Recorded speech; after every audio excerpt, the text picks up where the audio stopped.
Amina, njoo uchukue hii.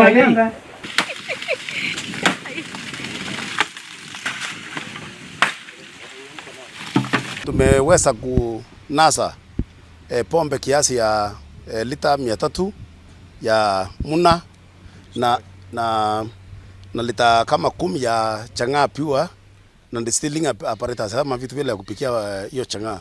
Mahali tumetoka ni mahali mbaya sana, ni mahali mteremko mbaya sana na ni kwa mto. Kwa hivyo kama vile umesikia wenzetu wakisema kutoka kwa hiyo ofisi yangu kwenda kwa nearest police station ni 5 kilometers.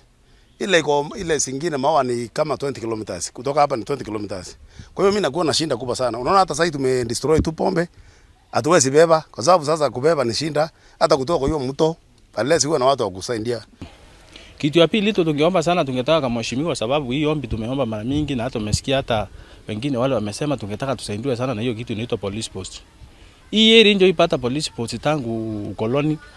Ndio ipata police post. So tungepewa polisi angalau watupe reinforcement, tungeweza kuingia mahali zile tunaweza kuingia ili tuweze kutoa ile pombe yote iko zile places.